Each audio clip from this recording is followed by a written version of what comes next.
Welcome to the channel, ladies and gentlemen. As the Sabaaba day beckons by every second, William Ruto and Gachagua are also divided on how to deal with Raila concerning the big day. Sources indicate that while William Ruto believes that violence is the last resort to try and contain Raila Odinga, Gachagua, on the other hand, believes with a strong conviction that violence should be the first and the last thing to deal with Raila Odinga. According to Gachagua, the only language that the Azimio can understand is by shooting them, threatening them, organizing for goons to interfere with their rallies and such kind of things, just like they did during the first maandamano when they fired into Raila's convoy aimlessly without considering the impact, when they organized for goons to invade Uhuru's Northland Farm and Raila's Spectre International, when they organized for these goons to torch churches and mosques. That is the school of thought that is being preached by Gachagua. It is said that William Ruto knows very well that the buck stops with him, and so he wants to try other ways. And William Ruto, according to the sources, is proposing that they try a lot of propaganda, maybe to scare away the Azimio fraternity. In light of what is happening, the government convened a crisis meeting with the top military brass, and they proposed the question on how to deal with the Azimio. And the men in uniform, both the police and the military, the NIS and all this, were divided. This time round, not in the middle, but there is a quarter of those who believe that Raila can be dealt with. And I'm being informed that those who support Gachagua's way of dealing with Raila are mainly from Gachagua and Ruto's tribesmen.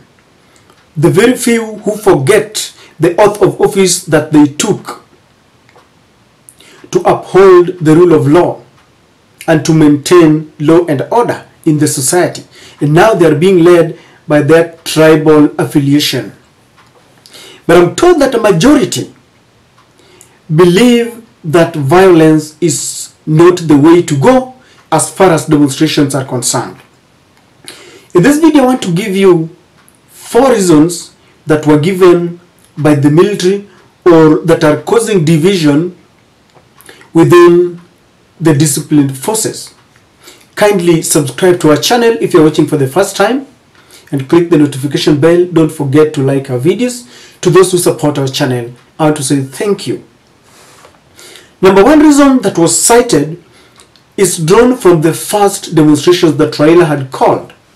Sources indicate that those who are allied to Raila were really not happy by 10 bullets that were aimed at Raila's convoy, to be very precise, at his vehicle.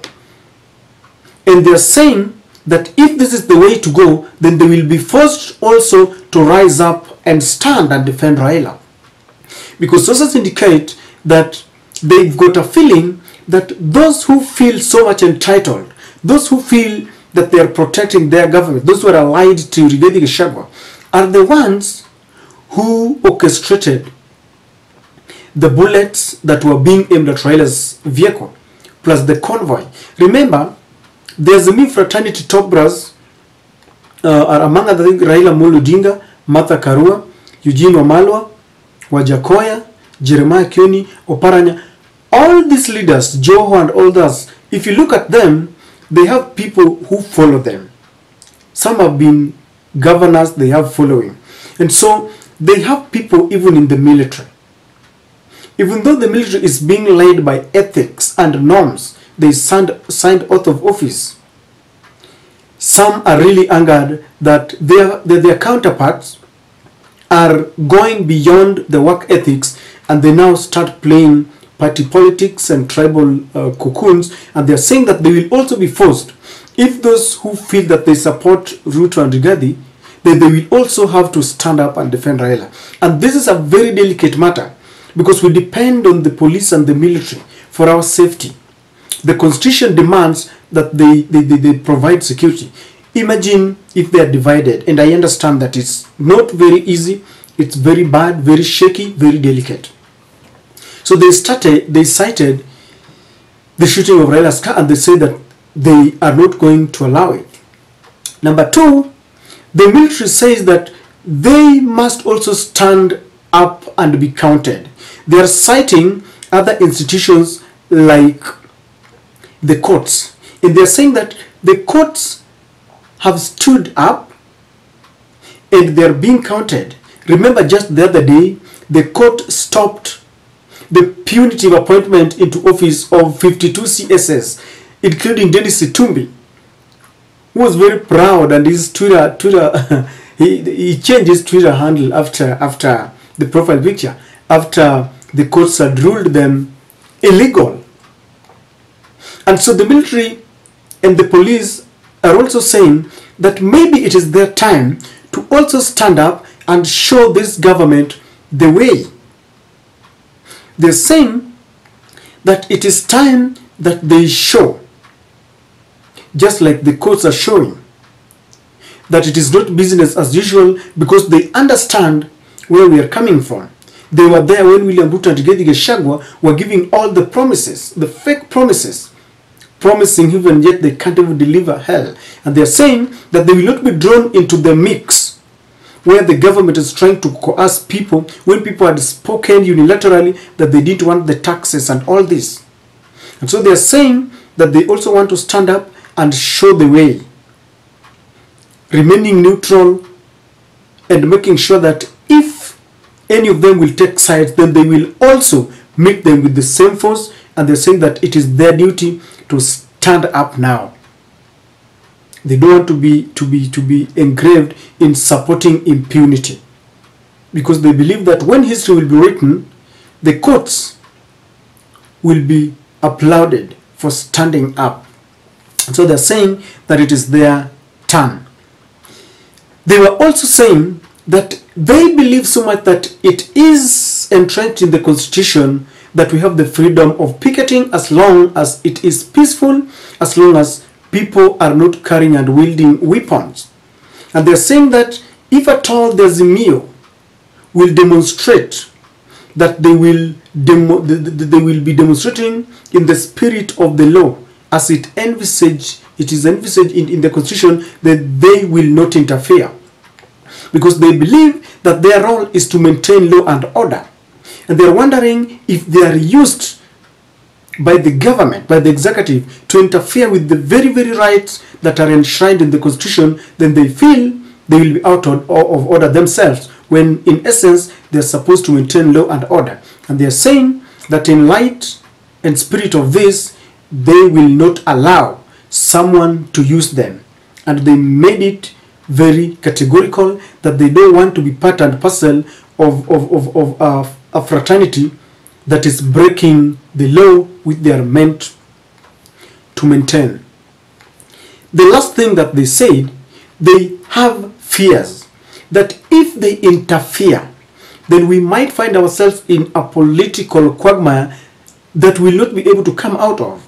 Because if you look at the situation in Kenya today, every corner, people are crying foul, including those who supported William Ruto and Rigathi Gachagua, are now calling upon Raila Odinga to lead the demonstrations, because they are saying they will take a front stage, a front position, because when they elected William Ruto, according to their own confession, they thought that life will be better. William Ruto had hoodwinked them that he will reduce the cost of living. He's not doing this. Instead, the cost of living is rising higher and higher. Recently, they coerced members of parliament to pass the punitive Finance Bill 2023.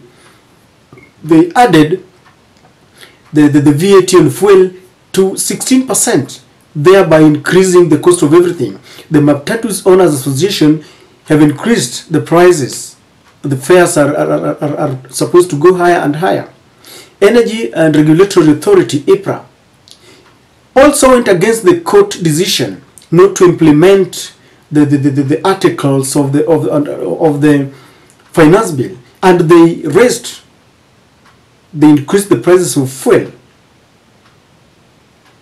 And so they are saying that every Kenyan is tired, is overburdened, and they feel that every Kenyan will go out. That is the intelligence report that they have, that every Kenyan is willing to go out there to participate in the demonstrations, to show and express their hunger and anger and disappointment against this government. And so if the police or the military will try to interfere, it might go the Sri Lanka way, because they're saying that people are very ready and there isn't a very difficult situation to deal with, such as one that has been orchestrated by people who are willing, people who are ready even to die. Do you remember that guy who went into a police station and climbed one of the highest communication gadget there? That is the kind of spirit that people have. People are really very tired. And so the intelligence shows that if they will go carelessly to try and interfere and stop Azimio, because this time around it's not going to be about Raila Amolo Odinga, it's going to be about Kenyans, not the Luos as they had thought, not the Azimio as they had thought. This time around it is about the disgruntled Kenyans, mostly those who supported William Ruto, and they thought that life will get better, and so they're saying that they're not going to interfere. I don't know. Have you heard some of these intelligence reports? Are you a friend to any military officers? You know, something touching on the military is not something that is discussed publicly. We are just highlighting to show the whole world that the Kenyan military is divided as far as the Sabaaba is concerned. And that is my take.